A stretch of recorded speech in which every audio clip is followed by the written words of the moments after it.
Hi, നമ്മൾ പലതരത്തിലുള്ള ration റെസിപ്പികളൊക്കെ ചെയ്തിട്ടുണ്ട്. പിന്നെ നമ്മൾ റേഷൻ കിറ്റിലുള്ള കടല ഒന്ന് എളുപ്പത്തിൽ എങ്ങനെ വറുത്തെടുക്കാൻ നോക്കാണ്. അപ്പം ഞാൻ ആദ്യമായിട്ട് അത് വറുത്ത് നോക്കിയതാണ്. അപ്പോൾ അതിൻ്റെ റിസൾട്ട് കണ്ടപ്പോൾ നിങ്ങളായിട്ട് ഷെയർ ചെയ്യാമെന്ന് വിചാരിച്ചു. അപ്പോൾ നമുക്ക് വീഡിയോ ഒന്ന് കണ്ടു നോക്കാം. അതിന് മുന്നേ എല്ലാവർക്കും നമസ്കാരം. ഞാൻ ശ്രുതീസ് കുക്കറിയിലേക്ക് നിങ്ങൾക്ക് എല്ലാവർക്കും സ്വാഗതം. അപ്പോൾ നമ്മളിവിടെ കുറച്ച് കടല ഇങ്ങനെ എടുത്ത് വെച്ചിട്ടുണ്ട്.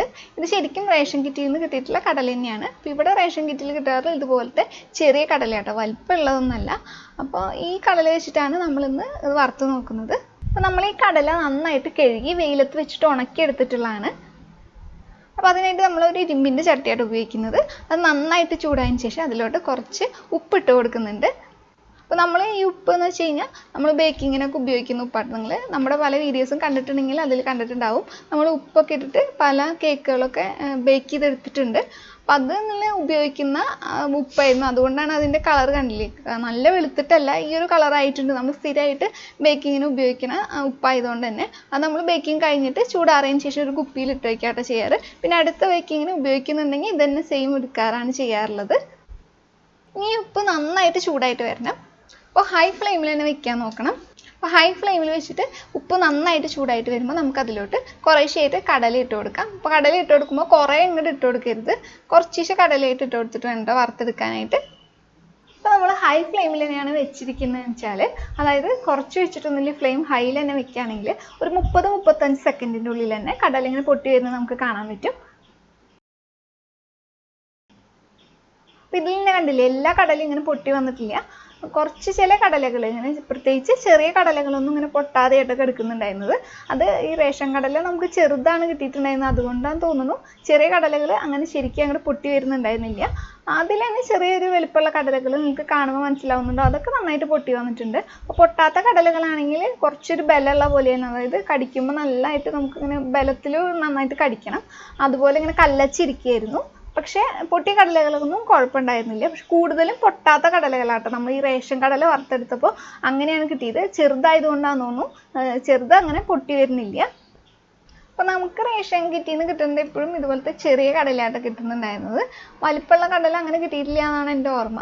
അപ്പോൾ നിങ്ങൾക്ക് ആർക്കെങ്കിലും വലിപ്പമുള്ള കടലൊക്കെ കിട്ടാറുണ്ടെങ്കിൽ താഴെ ഒന്ന് കമൻറ്റ് ചെയ്യുക. എനിക്കിനി അറിയില്ല വലിപ്പമുള്ള കടല കിറ്റിൽ നിന്ന് കിട്ടുന്നുണ്ടോ ഇല്ലയെന്നൊക്കെ. അപ്പോൾ നിങ്ങൾക്ക് എങ്ങനത്തെ കടല കിട്ടാറുണ്ടെന്ന് വെച്ചാൽ ഒന്ന് പറയണം കേട്ടോ.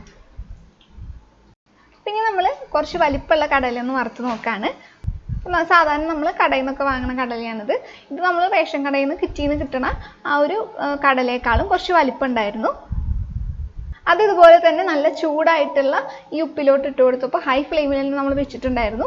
ഇട്ട് കൊടുത്ത് ഒരു 30-35 സെക്കൻഡിനുള്ളിൽ തന്നെ പൊട്ടി വന്നു കേട്ടോ. പക്ഷേ അതെല്ലാം നന്നായിട്ട് തന്നെ പൊട്ടി വന്നിട്ടുണ്ടായിരുന്നു. നമ്മൾ പുറത്തുനിന്ന് കടല വറുത്തത് വാങ്ങിക്കില്ല, ആ ഒരു രീതിയിൽ തന്നെ എല്ലായിടത്തും നന്നായിട്ട് ഇങ്ങനെ പൊട്ടി വന്നിട്ടുണ്ടായിരുന്നു. പൊട്ടാണ്ടൊന്നും ഇരുന്നില്ല, അല്ല 1-2 ഇങ്ങനെ പൊട്ടാതെ ഇരുന്നു എന്ന് ഉണ്ടെങ്കിലേ ഉള്ളൂ, അല്ലാതെ എല്ലാം നന്നായിട്ട് പൊട്ടിയിട്ടാണ് കിട്ടിയിട്ടുണ്ടായിരുന്നത്. പിന്നെ നന്നായിട്ട് പൊട്ടി വരാനുള്ള ടിപ്സ് എന്താണെന്ന് വെച്ചാൽ, നമ്മളിത് ഹൈ ഫ്ലെയിമിൽ തന്നെ വെക്കാൻ നോക്കുക. ഫ്ലെയിം കുറച്ച് കഴിഞ്ഞാൽ ഇത് ശരിക്കും അങ്ങോട്ട് പൊട്ടി വരില്ല, അത് കല്ലച്ചൊക്കെ പോകും, പിന്നെ ശരിക്കും നമുക്ക് കഴിക്കാൻ പറ്റില്ല. പിന്നെ മാത്രമല്ല കുറേ കടല ഇട്ടിട്ട് വറുത്തെടുക്കാണ്ടിരിക്കുക, കുറേശ്ശെ കടല ഇട്ടിട്ട് വറുത്തെടുക്കാം. അപ്പോൾ നമ്മളിവിടെ 2 കടലയും വറുത്ത് എടുത്ത് കഴിഞ്ഞതിന് ശേഷം ഇങ്ങനെ കാണിച്ചു തരുന്നുണ്ട് നിങ്ങൾക്ക് കാണുമ്പോൾ തന്നെ ഡിഫറൻസ് മനസ്സിലാവുന്നുണ്ടാവും. ഇത് റേഷൻ കടയിൽ നിന്ന് കിട്ടിയിട്ടുള്ള കടല നമ്മൾ വറുത്തതാണ്. ഇതിൽ നിങ്ങൾക്ക് കാണുന്നുണ്ടാവും കുറച്ച് ഇത്തിരി വലിപ്പം കൂടുതലുള്ള കടലകളാണ് കൂടുതലും പൊട്ടിയിരിക്കുന്നത് കേട്ടോ. കുഞ്ഞിതായിട്ടുള്ള കടലകളൊന്നും പൊട്ടാതെയാണ് നമുക്ക് കിട്ടിയിട്ടുള്ളത്. കൂടുതലും പൊട്ടാത്ത കടലകളാണ് ഇതിലുള്ളത്. എന്നാൽ ഈ പച്ച പ്ലേറ്റിലുള്ളതെല്ലാം നമ്മൾ പുറത്തുനിന്ന് വാങ്ങിച്ചിട്ടുള്ള കടലയാണ്. പുറത്തുനിന്ന് വാങ്ങിച്ച കടല കുറച്ചും കൂടി റേഷൻ കടയിൽ നിന്ന് കിട്ടുന്നതിനേക്കാളും വലിപ്പം ഉണ്ടായിരുന്നു. അതെല്ലാം നന്നായിട്ട് തന്നെ പൊട്ടി വന്നിട്ടുണ്ട്. മിക്കതും പൊട്ടി തന്നെയാണ്, പൊട്ടാത്തത് അങ്ങനെ കുറവായിരുന്നു കേട്ടോ. അങ്ങനെ അധികമൊന്നും കണ്ടില്ല പൊട്ടാത്തതൊന്നും. അപ്പോൾ നമുക്ക് റേഷൻ കടല വറുത്തപ്പോൾ ഇങ്ങനെ ഒരു റിസൾട്ടായിട്ട് കിട്ടിയിട്ടുണ്ടായിരുന്നു. അത്രയും നല്ലൊരു റിസൾട്ട് അല്ല കിട്ടിയിട്ടുണ്ടായിരുന്നു. അതായത് റേഷൻ കടല ഇതുപോലെ ചെറിയുള്ള കടലയാണെങ്കിൽ അത് വറുത്ത് കഴിഞ്ഞാൽ അത്രത്തോളം ശരിയാവില്ല എന്നുള്ളതാണ് നമ്മൾ കണ്ടത്. അപ്പോൾ അത് അതുപോലെ തന്നെ കാണിക്കാമെന്ന് വിചാരിച്ചു. അല്ലെങ്കിൽ നമുക്ക് വേണമെന്ന് വെച്ച് കഴിഞ്ഞാൽ ഈ വലിയ കടല വറുത്തത് റേഷൻ കടലയാണെന്ന് പറഞ്ഞിട്ട് നമുക്ക് ജസ്റ്റ് ഒന്ന് കാണിക്കായിരുന്നു. അപ്പോൾ അങ്ങനെ വേണ്ട, സത്യസന്ധമായിട്ട് തന്നെ എല്ലാ കാര്യങ്ങളും പറയാം. നിങ്ങളായാലും ചെറിയ കടല വറുത്തെടുക്കാൻ നോക്കുകയാണെങ്കിൽ അത് ശരിയാവില്ല എന്നുള്ളത് നമുക്കൊന്ന് പറയും കൂടി ചെയ്യാമല്ലോ. അപ്പോൾ ഇനി എനിക്കറിയില്ല വേറെ വല്ല മെത്തേഡ് ഉണ്ടോ ചെറിയ കടല വറുത്തെടുക്കുക എന്നുള്ളത്. ഞാനിങ്ങനെയാണ് ചെയ്തിട്ടുള്ളത്, അത് അങ്ങനെ തന്നെ കാണിക്കും ചെയ്തു. ചിലരെങ്കിലുമൊക്കെ വീഡിയോ ചെയ്യുന്നത് കണ്ടിട്ടുണ്ട്. ഇങ്ങനെ റേഷൻ അരി വെച്ചിട്ട് അങ്ങനെ ചെയ്യാം ഇങ്ങനെ ചെയ്യാന്നൊക്കെ പറഞ്ഞിട്ട് അവർ സെയിം ആ റേഷൻ അരി ആവില്ല എടുക്കുന്നുണ്ടാവും. അതുപോലത്തെ സാമ്യമുള്ള അവർക്ക് കിട്ടണം വേറെ എന്തെങ്കിലും പുറത്ത് കടയിൽ നിന്ന് വാങ്ങണ അരി വെച്ചിട്ട് റെസിപ്പികളൊക്കെ ചെയ്തിട്ട് അപ്ലോഡ് ചെയ്യുന്നത് കണ്ടിട്ടുണ്ട്. അപ്പോൾ അതുകൊണ്ടാണ് നമ്മൾ എന്തായാലും ഇങ്ങനെ ഒരു റിസൾട്ട് നമുക്ക് കിട്ടിയപ്പോൾ അത് സെയിം തന്നെ കാണിക്കാം എന്നുള്ളത് നമ്മൾ വിചാരിച്ചത് കേട്ടോ. വീഡിയോ നിങ്ങൾക്ക് ഇഷ്ടപ്പെട്ടെന്ന് കരുതുന്നു. ഇഷ്ടപ്പെട്ടാൽ നിങ്ങൾ ലൈക്ക് ചെയ്യുക, ഇഷ്ടപ്പെട്ടില്ലെങ്കിൽ നിങ്ങൾക്ക് ഡിസ്ലൈക്ക് ചെയ്യാം. പിന്നെ ഇത് ഉപകാരം തോന്നുകയാണെങ്കിൽ മറ്റുള്ളവർക്കും കൂടി ഒന്ന് ഷെയർ ചെയ്തേക്കാം.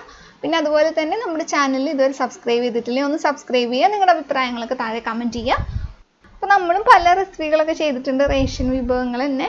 അത് എല്ലാം റേഷൻ കടയിൽ നിന്ന് കിട്ടുന്ന സെയിം സാധനം ഉപയോഗിച്ചിട്ട് തന്നെയാണ് ചെയ്തിട്ടുള്ളത്. അപ്പോൾ കാണാത്തവരാണെങ്കിൽ ലിങ്കൊക്കെ താഴെ കൊടുക്കാം, ഡിസ്ക്രിപ്ഷൻ ബോക്സിൽ ഒന്ന് പോയിട്ട് ചെക്ക് ചെയ്ത് നോക്കാം. അപ്പോൾ നല്ല നല്ല റെസിപ്പികളുമായിട്ട് നമുക്ക് വീണ്ടും കാണാം. അതായത് നിങ്ങളെല്ലാവരും നല്ല ഭക്ഷണം കഴിച്ച് ഹെൽത്തി ആയിട്ടും സന്തോഷമായിട്ട് തന്നെ ഇരിക്കുക. അപ്പോൾ വീണ്ടും കാണുന്നവരെ ബൈ.